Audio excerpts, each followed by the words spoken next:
When you first arrived in Japan, I mean, you were like of school age. Were you going to a local Japanese school, or did you go to international school? So I went to an English-speaking school, and then I also went to a Japanese cram school called Kumon. Kumon is like, I think you might have them in Canada also. We have them in the United States. In the US and Canada, I imagine they just do English and math for the most part. So it's for, they would laugh at me when I told them I went, because they said it was for dumb kids that didn't know how to do math or were bad at Japanese. So you'd go and you do all these packets and workbooks to learn how to do that. And then I was homeschooled for a bit because I was always in trouble and I was causing havoc. And I ended up graduating from an online school based out of the United States as like a private thing, which was actually really good for me personally. I mean, I struggled to go from, we were homeschooled for a bit in California, then we went to a regular school for a bit too. Then we went to like schools that were in between that. So we'd be homeschooled for some classes, and then some days we'd be in a school, and it was really difficult for me to bounce back and forth. So I ended up being homeschooled for a good portion of my life. And it was easy because I could just knock out the tests really quick and then not have to worry about it. My biggest issue in school in general was I just didn't like being there. If I already knew what I needed to know, I didn't want to spend time in there. I wanted to go out and skate. That was the thing that I did the most growing up. That's how I learned how to speak Japanese for the most part. How I made friends and how I got around. So like the Kumon was like a tutoring service. Is that what that is? Yeah, they call it like an after school. So I would go on like Mondays, Wednesdays, Thursdays, and Fridays from like 3 p.m. until maybe 6 or 7 p.m. And it would just be nonstop going through Japanese writing system, hiragana, katakana, kanji, going through grammar stuff, doing all these packets and getting them graded and things like that. And I ended up working there as a tutor for a little while afterwards. And I would teach Americans who were there for military bases to speak Japanese and teach Japanese kids how to speak English. Ah, cool. You know, like you mentioned that we have that in Canada. I have seen those signs around here in Vancouver, and I never knew what they were. It's like a blue sign with like white lettering, right? It has the saddest happy face as their symbol. in the O, right? In the O. Yes. It. It's like a super fine font. I've seen it around here, and I never knew what it was. I just assumed it was like a coffee shop, to be honest. I didn't know it was like a school. Yeah. I think the actual, I don't know the direct translation. I think I think most people just say cram school. So Japan is a very, very different country from the United States. I mean, everything is for the greater good, for the people that like for the whole betterment of society, I guess you could say. And they do school hard in Japan. I knew kids that would wake up for school, be at school by 7 a.m., get done with school at like 3 or 4, then go to Kumon from like 4 to 8 p.m. And then in between that, they've got baseball practice because they pick one thing to do, baseball, violin, some basketball or something. And they do that on the weekends. They do that when they're not in school. And it's just a constant something going on.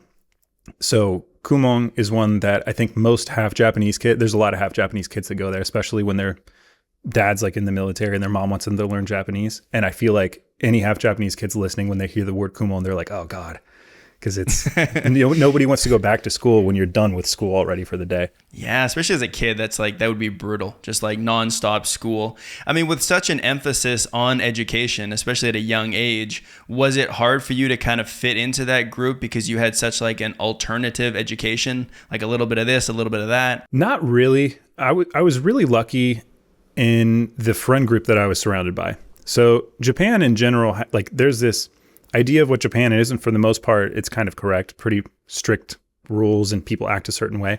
My friends were not that way though. I was friends with a lot of people that would be considered something called Yankee.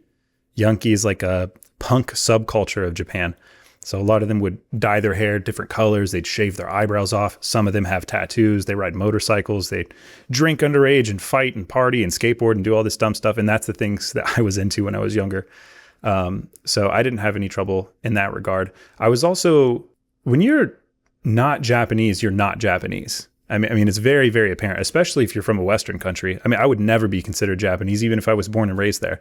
I remember watching people that were born in Japan as foreigners still be treated like foreigners all the time. So I think at a certain point, you just kind of accept, I'm just here. Like, this isn't my country. I'm just going to enjoy my time and, make the most of it. But I didn't attempt to become Japanese. I was always very well aware that I wasn't, especially in Okinawa. Okinawan people are not, they're not the same as like mainland Japanese people. It used to be its own kingdom. They have their own language that's a Japonic language that's not Japanese. And by and large, they're shorter. So most of my friends were maybe between 5 feet and 5'6". So me being 6 feet tall by the time I was 17, it was like very noticeable that like that guy's not from here. So yeah, it was kind of cool being on the outskirts of it because I got to experience the fun things about growing up as a kid without experiencing the same sort of pressures that my friends had to go through. Yeah, you were kind of like in a bit of a sweet spot, I guess, if you could say that. I mean, what I always find interesting in countries that are very homogenous in terms of like ethnicity is that I think that intrinsically we wouldn't notice differences between people if we were embraced culturally. Do you know what I mean? Like, I do wonder to what degree you saw yourself as different in Japan because other people saw you as different. Like without that kind of like that cultural lens that people might look at you through because, most people are just ethnically Japanese and you aren't. Without that, do you think you would have seen yourself as more Japanese? Would it have been easier for you to embrace that side of you? I don't think so. Just the situation that I was in, Okinawa is probably the most westernized version of Japan that exists. There's a huge amount of military presence there. There's a lot of Starbucks, a lot of McDonald's and places like that, especially close to the military base. And because of that, I think, and the fact that the people of Okinawa are very different culturally speaking than the rest of Japan, can you repeat your question one more time? Because I lost my train of thought. I'm sorry about that. To what degree did you see yourself differently because other people may have seen you differently? Gotcha. So I think that mostly people just kind of accepted that people were there that weren't from there, and they weren't like constantly pointing it out all the time. But I mean, it was very apparent, especially when, the two religions of Japan are Shintoism and Buddhism. It's like a 50-50 split for the most part. And it's very cultural. It's much less so an actual practice that people follow very strictly. But even with that, I mean, we didn't go to temples and things like that unless it was just like during Obon for like a festival or something like that. We didn't participate in the cultural things that they did the same way. At home, we were American, like 100% of the time. So in the house, we would try to find ways to watch American TV. And we had a lot of American DVDs and things like that, We didn't really spend much time inside, but the food we ate was different. My parents didn't really get into Japanese food like that. They were just like, hey, we're here for work. We like the place. We want to stay here for a while for sure. But I think that they knew it wasn't going to be a permanent thing for us. Like we weren't going to stay there forever. But as a kid, it didn't matter if it was going to be 8 years or 20 years. For me, it felt like this is where we're living now. This is where we're going to be forever. So I think it was probably less the people and just more that my experience in Japan was a lot different because I had like 1 foot in, 1 foot out for most of it. It wasn't like I was living with a Japanese family, going to a Japanese like public school the same way everybody else did. And Okinawa is very different than the rest of Japan. So I say Japan, I say I grew up in Japan because when I say I grew up in Okinawa, a lot of people are like, I don't know what that is. But I guess I would probably explain it as Okinawa is to Japan as Hawaii is to the mainland United States. Okay. It is a part of the United States, but there is a different culture. There's a different language. And yeah, it was its own kingdom back in the day. So because of that, it is very much different than the rest of Japan. They still speak Japanese. They still follow Japanese law and everything like that. But there is a very distinct difference when you go to Okinawa. They're much more laid back, more outdoorsy, more loud, more people that wear shorts in public.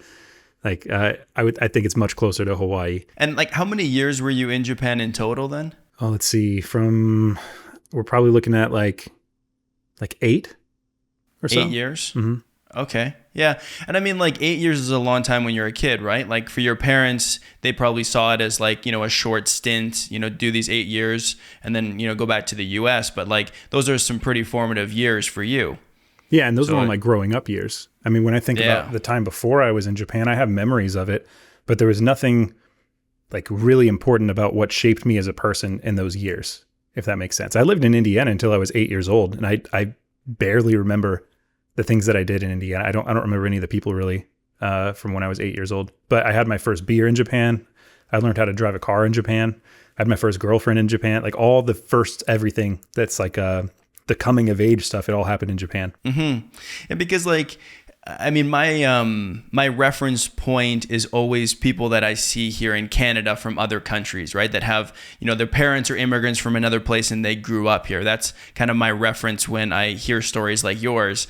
And with kids like that, like let's say like here in Vancouver, there's a really big Chinese population. So let's say there's like a Chinese kid that came here with their parents from China. They would eat Chinese food at home, right? They would probably watch, Chinese movies or TV shows. But in their day-to-day life, they would become very Canadian, because that's the culture that they're surrounded with. Now, a lot of that probably does come from going to a Canadian school. And I know you had like, maybe more of an English school or like some homeschooling and stuff. So that might impact it a little bit. But I mean, if you're out on the streets, skateboarding with your friends, I mean, you're getting the full Japanese experience. I feel like, you would be as Japanese as anyone else. I think with Japan specifically, maybe, I can only speak to Japan because that's the only place I've lived besides the United States. I spent a little bit of time in Taiwan, but I wasn't there long enough to say that I lived there.